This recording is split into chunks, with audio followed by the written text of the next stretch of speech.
नाज़रीन अस्सलाम वालेकुम, मैं हूं इमरान वसीम। नाज़रीन, इस प्रोग्राम में जो बड़ी ख़बर आपके साथ हम शेयर करने जा रहे हैं उसमें एक ख़बर है बानी तहरीक इंसाफ इमरान ख़ान से जुड़ी, और ख़बर है इमरान ख़ान को अडयाला जेल में ट्रैप करने की। और ये जो ट्रैप करने का प्लान है किसी और ने नहीं, इमरान ख़ान के अपने साथी ने तैयार किया है। एक तो इस खबर की डिटेल आपके साथ हम शेयर करेंगे, दूसरा इंजीनियर मोहम्मद अली मिर्ज़ा, उनके ख़िलाफ़ नई कानूनी कार्रवाई, इसकी तफसीलात भी आपके साथ हम शेयर करेंगे। और तीसरी खबर है justice Tariq Mahmood Jahangiri, Islamabad high court के जज, जिन पर मुबैना जाली डिग्री का इल्ज़ाम है, उनके हवाले से अदालत ने क्या बड़ा फ़ैसला दिया है, उस अदालती फ़ैसले की तफसीलात आपके साथ हम शेयर करेंगे। और पाकिस्तान तहरीक इंसाफ के रहनुमा साबिक सदर आरिफ अलवी, उनको गिरफ़्तारी का डर है। साबिक सदर का घेरा तंग हुआ है, लेकिन जज साहब ने आरिफ अलवी साहब को गिरफ़्तारी से बचने का रास्ता भी बता दिया है। वो रास्ता क्या है, कुछ और भी अहम डेवलपमेंट्स हुई हैं, उनकी डिटेल भी प्रोग्राम में आपके साथ हम शेयर करेंगे। लेकिन प्रोग्राम का आगाज़ करने से पहले आपसे दरख्वास्त के चैनल को सब्सक्राइब कर लें, बेल आइकॉन का बटन प्रेस करें, वीडियो पसंद आए तो इसे लाइक और शेयर ज़रूर कीजिएगा। तो पहली खबर नाज़रीन, अलीमा खान साहबा, जिनके दोनों बेटों को गिरफ़्तार किया गया,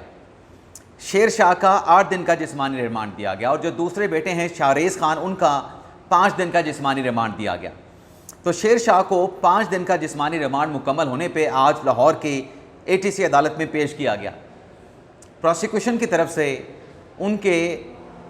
जिस्मानी रिमांड की इस्तदा की गई, लेकिन अदालत ने जिस्मानी रिमांड के इस्तदा को मुस्तरद करते हुए शेर शाह को अदालत की जानिब से जुडिशल रिमांड पे जेल भिजवा दिया गया। जिसके बाद सलमान अकरम राजा ने मीडिया के साथ गुफ्तगू करते हुए कहा कि अगले 1 से 2 रोज़ में शेर शाह की ज़मानत की दरख्वास्त जो है वो अदालत में दायर कर दी जाएगी। लेकिन आज कमरा अदालत में पुलिस की तरफ से, तफ्तीशी की तरफ से अदालत को ये बताया गया कि अलीमा खान के बेटे शेर शाह से जो है वो डंडा बरामद कर लिया गया है। अच्छा, एक तरफ शेर शाह का जिस्मानी रिमांड मुकम्मल होने पे उन्हें अदालत में पेश किया गया, दूसरी तरफ इंजीनियर मोहम्मद अली मिर्ज़ा, जिन्हें मेंटेनेंस ऑफ पब्लिक ऑर्डर के तहत यानी MPO के तहत जेहलम से गिरफ़्तार किया गया था। गिरफ़्तार करने के बाद उनकी एकेडमी को सील कर दिया गया था, उनके घर के बाहर पुलिस की नफरी तैनात कर दी गई थी। और फिर डेवलपमेंट ये हुई थी कि इंजीनियर मोहम्मद अली मिर्ज़ा के ख़िलाफ़ 295C का यानी तौहीन मज़हब का मुकदमा दर्ज किया गया। ना सिर्फ तौहीन मज़हब का मुकदमा दर्ज किया गया, बल्कि उसके साथ साथ पीका एक्ट के तहत भी इंजीनियर मोहम्मद अली मिर्ज़ा का जो है वो FIR में बुक कर लिया गया। लेकिन जैसे आप देखें कि शेर शाह की गिरफ़्तारी हुई है तो 24 घंटों के अंदर उन्हें अदालत में पेश कर दिया गया, लेकिन ताहाल इंजीनियर मोहम्मद अली मिर्ज़ा के ख़िलाफ़ 2 केसेस के इंदराज के बाद जो कानूनी तकाजा है कि 24 घंटों के अंदर आपने गिरफ़्तार शख्स को अदालत में पेश करना है, इंजीनियर मोहम्मद अली मिर्ज़ा को किसी अदालत में पेश नहीं किया गया। और उसकी वजह यह नज़र आती है कि शायद उनकी जान को ख़तरा है। जो MPO के तहत उनकी गिरफ़्तारी, हिफाजती जो हिरासत ली गई है, और शायद ये जो 2 मुकदमात उनके ख़िलाफ़ पीका के तहत और 295C के तहत दर्ज किए गए, शायद इसमें पुलिस ने अभी तक उनकी गिरफ़्तारी नहीं डाली है। क्योंकि अगर गिरफ़्तारी पड़ जाती तो फिर इंजीनियर मोहम्मद अली मिर्ज़ा को अदालत में पुलिस को जो है वो पेश करना कानूनी मजबूरी बन जाती।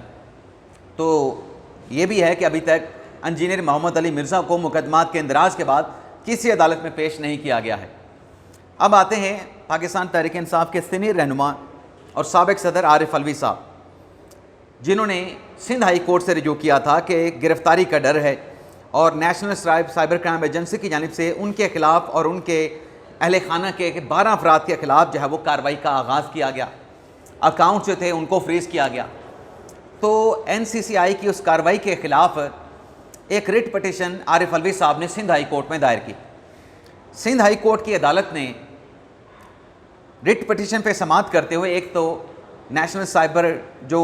क्राइम एजेंसी है, इन्वेस्टिगेशन जो एजेंसी है, उसको कार्रवाई से रोका है, लेकिन साथ में यानी कोई एडवर्स कार्रवाई से रोका, लेकिन साथ में आरिफ अलवी साहब और उनके अहल खाना को ये अहकामात सिंध हाई कोर्ट ने जारी किए हैं कि आप नेशनल साइबर क्राइम एजेंसी की जो इन्वेस्टिगेशन है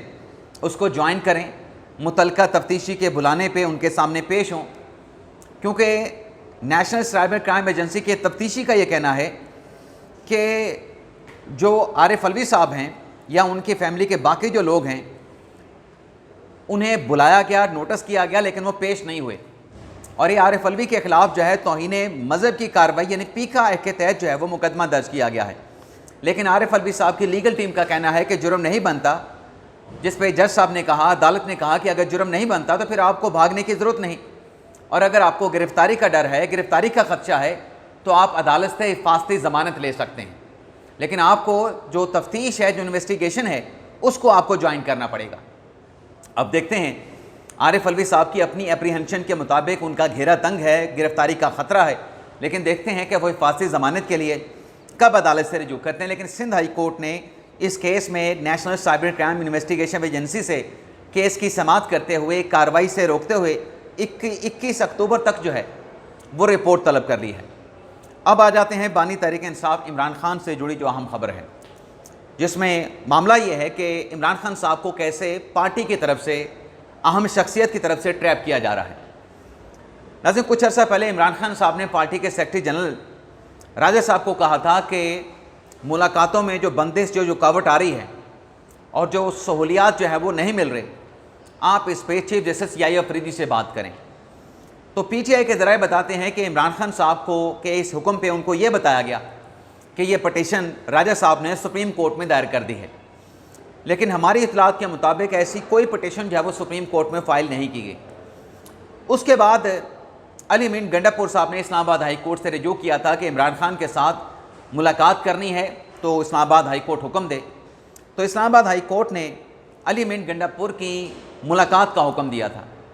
उसके बाद भी गंडापुर की खान साहब के साथ मुलाकात नहीं हो सकी, तो फिर अली मीन गंडापुर साहब सुप्रीम कोर्ट आए थे। सुप्रीम कोर्ट में अली मीन गंडापुर साहब ने, जो एडवोकेट जनरल खैबर पख्तूनख्वा हैं, उनकी वसातत से एक आर्टिकल 184(3) की पटिशन दायर की थी। उस आइनी दरख्वास्त पे सुप्रीम कोर्ट के रजिस्ट्रार ऑफिस ने एतराज़ात लगाए थे कि ये नाकाबिल समात है। मुतबादल फ़ोरम मौजूद था, यानी अल्टरनेट फ़ोरम मौजूद था, लेकिन डायरेक्टली चूँकि दरख्वास्त सुप्रीम कोर्ट में दायर की गई तो लिहाजा नाकाबिल समात है, पहले मुतलका फ़ोरम को एग्जॉस्ट किया जाए। उन एतराज़ात के बाद फिर कोई फर्दर कार्रवाई अली मीन गंडापुर साहब ने रजिस्ट्रार सुप्रीम कोर्ट के एतराज़ात के ख़िलाफ़ नहीं की थी। अब जो चंद रोज़ पहले इमरान खान के साथ बैरिस्टर गौहर की मुलाकात हुई है, बैरिस्टर अली ज़फ़र की मुलाकात हुई है,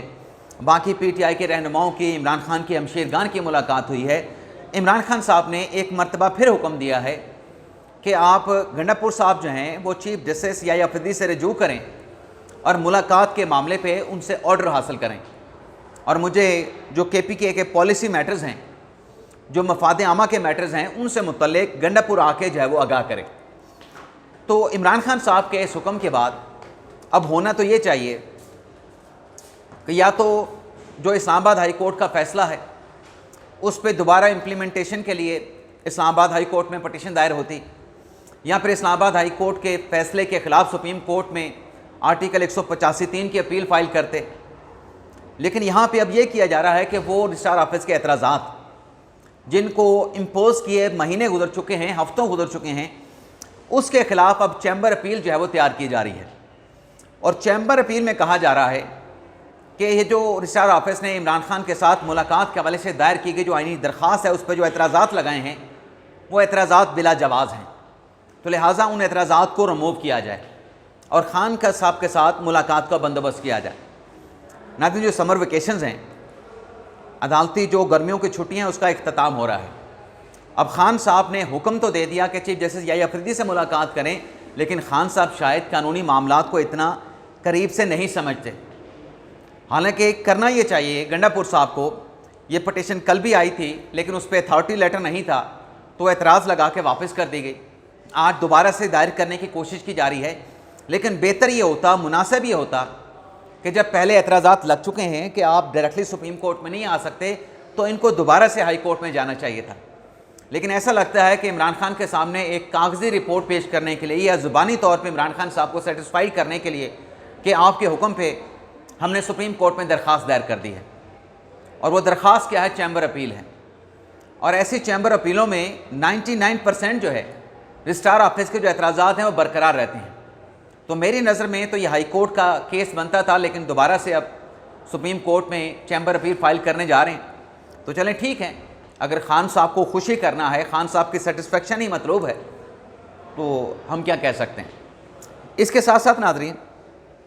पिछले साल एक और ख़बर भी चली। वो ख़बर थी इस्लामाबाद हाई कोर्ट के जस्टिस तारिक महमूद जहांगीरी साहब के हवाले से। वो ख़बर थी उनकी वकालत की डिग्री के ख़िलाफ़ कि जज साहब की जो डिग्री है वो मुबैना तौर पे जाली है, और उनकी डिग्री से मुतल्लिक जामिया कराची यानी कराची यूनिवर्सिटी की एग्ज़ामिनेशन ब्रांच के कोई एक मुतलका कमेटी थी, अब उसका मुझे नाम याद नहीं, उसकी एक रिपोर्ट भी वायरल हुई थी, पब्लिक हुई थी, जिसमें बताया गया कि पहले साल में कोई जो नाम था वो कुछ और लिखा गया, दूसरे साल नाम कुछ और लिखा गया, रोल नंबर में फ़र्क था, वालिद के नाम में फ़र्क था, और इम्तिहान नहीं दिया और डिग्री जो है वो जामिया कराची से हासिल कर ली गई। और उस इल्ज़ाम पे जस्टिस तारिक महमूद जहांगीरी के ख़िलाफ़ सुप्रीम जुडिशल काउंसिल में एक रेफरेंस भी दायर किया गया था कि जज साहब की डिग्री मुबैना तौर पे जाली है, तो लिहाजा उन्हें इस्लामाबाद हाई कोर्ट के जज के ओहदे से हटाया जाए। और हाई कोर्ट में, इस्लामाबाद हाई कोर्ट में एक रिट पिटिशन भी दायर हुई थी। लेकिन इसी के पैरेलल सिंध हाई कोर्ट में जो कराची यूनिवर्सिटी की जो कमेटी काम कर रही थी, एग्जामिनेशन कमेटी जो काम कर रही थी, उसको फर्दर उस डिग्री के मामले पे कार्रवाई आगे बढ़ाने से रोकने के लिए कराची के वकला की जानिब से सिंध हाई कोर्ट से रजू करके तारिक महमूद जहांगीरी साहब के मामले पे हुक्म इम्तना हासिल किया गया, जिसमें सिंध हाई कोर्ट ने कराची यूनिवर्सिटी की मुतलका कमेटी को जज साहब की डिग्री से मुतल्लिक फ़र्दर किसी किस्म की कार्रवाई करने से रोक दिया गया था। अब वो केस जो है वो पेंडिंग था पिछले साल से सिंध हाई कोर्ट में। अब उसमें डेवलपमेंट ये हुई है कि जामिया कराची की जानिब से एक दरख्वास्त जो है वो सिंध हाई कोर्ट में दायर की गई, और उस दरख्वास्त में जामिया कराची की जानिब से ये कहा गया कि इस केस में जो मुबैना डिग्री का मामला है उस पर हुक्म इम्तना दिया गया है, तो लिहाजा ये फौरी नौयत की समात का मामला है, तो इस पर जल्द समात की जो दरख्वास्त है उसको एक्सेप्ट करके कोई अर्ली हेयरिंग जो है इस मामले पे दी जाए, फिक्स किया जाए इस केस को, और केस का फ़ैसला किया जाए, और कराची यूनिवर्सिटी को मुबैना जाली डिग्री के मामले पे फ़र्दर कार्रवाई करने की इजाज़त दी जाए। तो जस्टिस अदनान इकबाल साहब हैं, जिनके सामने जामिया कराची के जो वकील हैं सरमद हानी साहब पेश हुए थे। तो ये जो केस था जिसमें जामिया कराची को जज साहब के ख़िलाफ़ फ़र्दर कार्रवाई से रोका गया था, इस पर सिंध हाई कोर्ट ने 11 सितंबर की तारीख दे दी है, और मुतलका जो फ़रीक़ैन हैं, क्योंकि जज साहब की तरफ से तो किसी भी किस्म की कार्रवाई से रोकने की सिंध हाई कोर्ट में या किसी हाई कोर्ट में कोई पटिशन दायर नहीं की गई थी, लेकिन वकला हज़रात ने अदलिया की आज़ादी के बेस के ऊपर ये पटिशन दायर की, हुक्म इम्तना हासिल किया, और फिर ये मामला सिंध हाई कोर्ट में पेंडिंग रहा। अब सिंध हाई कोर्ट ने जामिया कराची की दरख्वास्त पर फौरी केस की फिक्सेशन का फ़ैसला किया है, और 11 सितंबर के लिए जो है तमाम फ़रीक़ैन को अदालत की जानिब से नोटिस कर दिया गया है। एक और केस भी है नाज़रीन, और वो केस है इमरान खान साहब और बुशरा बीबी साहिबा का तोशाखाना 2 का मुकदमा, जिसकी कल 27 अगस्त को डयाला जेल में समात होना थी 26 अगस्त के बाद, लेकिन अचानक से ये केस फिर डीलिस्ट कर दिया गया, और कल 27 अगस्त को इस केस की समात ना हो सकी है। लेकिन अब अदालती ज़रा ये बताते हैं कि इमरान खान और बुशरा बीबी साहिबा के ख़िलाफ़ तोशाखाना 2 का ये मुकदमा है, इसकी फिक्सेशन की तारीख़ दे दी गई है, यानी आइंदा समात की तारीख़ दे दी गई है, और अदालती ज़राए के मुताबिक अब इस केस की जो आइंदा तारीख़ है वो 30 अगस्त इसी हफ्ते के रोज़ जो है वो डयाला जेल में अदालत लगेगी, और इमरान खान के ख़िलाफ़ कस्टम के जिस अप्रेजर ऑफिसर को बुलाया गया था उनका बयान कलमबंदी किया जाएगा, और उन पर जो जिरा का प्रोसेस है उसको मुकम्मल किया जाएगा। तो ये नाज़रीन हमारा आज का वीडियो लॉग, आपसे इजाज़त चाहते हैं। अल्लाह ताला हम सब का हामी नासिर हो, अपनी दुआ में याद रखिएगा। अल्लाह हाफ़िज़।